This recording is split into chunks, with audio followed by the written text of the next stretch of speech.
Investojnë 10 milion euro për shkolla me 20 nxënës dhe në disa raste me shkolla ku nuk ka asnjë nxënës dhe nuk investojnë aty ku ka nxënës për shkak se duan të bëjnë korrupsion.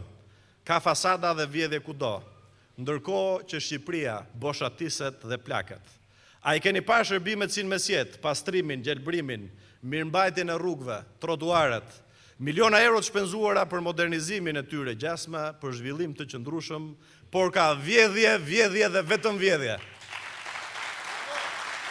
Ndërkohë punëtorët paguhen si sklever, kosha dhe shqyer të shëmtuar dhe incinerator që nuk ekzistojnë. E keni parë se si nafta në Shqipëri është më shtrenjtë se sa në gjithë vendet e tjera të rajonet. Kosova ngjitur me ne, vendi jon vlla apo motër, vëllezërit tanë në Kosovë paguajnë 1 euro për litër. Ndërkohë që qytetarët shqiptar paguajnë 1.7-1.8 euro për litër. Sepse taksa që ka vendosur qeveria është pothuajse 1.2 euro, para të cilat merren edhe shpërdoren duke prodhuar korrupsion dhe abuzim në çdo cep. Keqeverisja nuk është vetëm një dështim i segmentuar në sektor të caktuar. Ajo është kthyer në sistem, është kthyer në kulturë. Dhe kjo është drama e madhe që ne e shohim çdo ditë, e ndjejmë që ja ka ulur kokën çdo shqiptari. Dhe kjo dram ka një përgjegjës. Përgjegjësi për këtë dram është Edi Rama.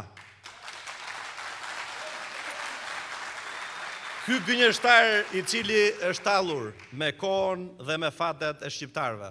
Dhe kjo është e vërtet idhur që tani më e di çdo qytetar shqiptar. Mirë po të dashur miq, pavarësisht i bilanci që ne e shohim me sy të lirë, Edi Rama është ende në qeveri, fatkeqësisht në zgjedhjet e 11 majit me më shumë mandate dhe me më shumë vota.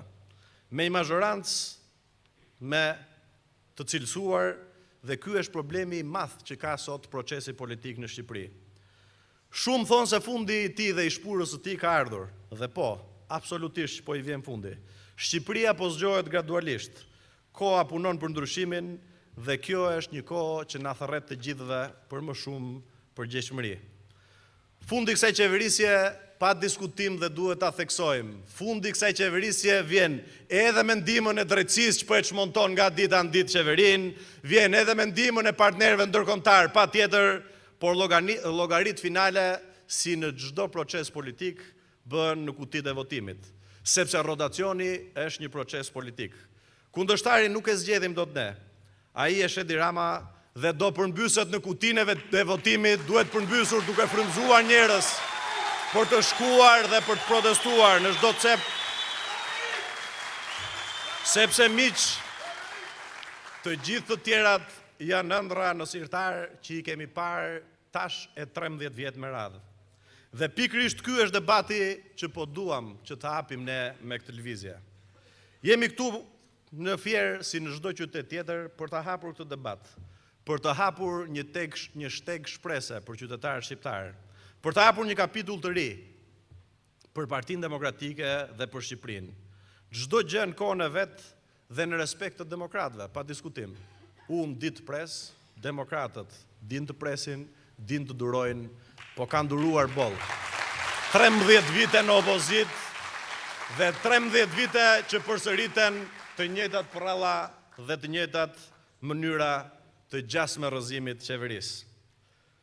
Dua ta them qartë që me ne disa prej leadershipit nuk i kanë bërë mirë llogarit, sepse ne dhe unë personalisht nuk kam ardhur në politik për të eshtur përballë padrejtësisë, po për të folur përballë qytetarëve, përballë leadershipit, siç kanë bërë përballë qeverisë, për të vërtetat që shqetësojnë demokratët, ashtu siç kanë bërë dhe bëj për të vërtetat që shqetësojnë qytetarët shqiptar anë mban Shqipërisë. Iluzionet e disa drejtuesve të Partisë Demokratike për të mos lejuar garën e brendshme, përveç se mungesës së integritetit politik, shprehin mungesën e thellë të përgjegjësisë historike për sakrificat e demokratëve në 13 vite opozit. Përjashtimet imagjinare, etiketimet absurde, miqdar miqt imagjinar nuk duhet u shtohen më ndasive tona. Boll, jemi shkëputur dhe ne shkëputur pjesa nga Partia Demokratike në vite. Sepse këto janë gënjeshtra dhe rrenat poshtra që i kanë lënë demokratët 13 vite rrugëve, ndërsa pushteti i Edi Ramës forcoi dhe Shqipëria varfëroi. Partia Demokratike nuk është pronë askujt. Ajo nuk është as e imja, as e jotja, as e juajt, as e kryetarit, as e sekretarëve, është e gjithë demokratëve të cilët sakrifikojnë dhe mbajnë mbi supe barrën e rëndë të opozitarizmit. Partia Demokratike është qartësisht pronë e demokratëve dhe mbi të gjitha është shpresa e mira shqiptarëve që presin në rotacionin prej vitesh të ndodhë në Shqipëri. Partia Demokratike, miq, nuk mund tjetë kurrë fort pagar, pa përfaqësim, pa përgjegjësi. Çdo përpjekje për të shmangur këto e dobëson Partinë Demokratike dhe e largon Partinë Demokratike nga qytetarët. Ne nuk mund të flasim për ndryshim në Shqipëri duke refuzuar ndryshimin në Partinë Demokratike.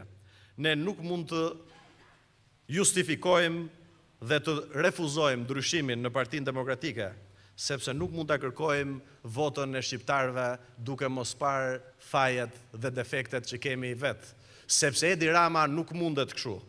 E keni parë miq se si vetëm në 2 muaj, për shkak të lëvizjes tuaj dhe për shkak të mira qytetarëve që na janë mbledhur në çdo cep të Shqipërisë, Partia Demokratike ka ndryshuar.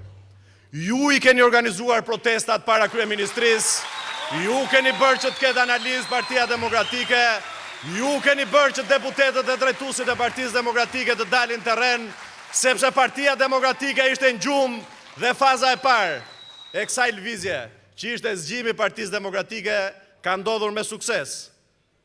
Por dhe mbështetësit më të verbër e din që kështu si që jemi sot e kemi shumë të vështirë të fitojmë. Dhe unë kësaj përgjegjësie nuk i shmangem. Fjalë të bukura kanë dëgjuar dhe dëgjojnë shqiptarët për herë, për korrupsion, për aftësi, për largim nga qytetarët. Por sistemet përmbysen duke parë çdo qytetar duke nisur nga demokratët që ne vetë kemi një ndryshim të vërtet. Dhe unë nuk jam në këto salla vetëm për të denoncuar. Jam këtu për të besuar, jam këtu për të thënë qartësisht që po, Shqipëria mund të jetë ndryshe, që Shqipëria mund të ndryshojë, që Shqipërinë e ndryshojnë demokratët.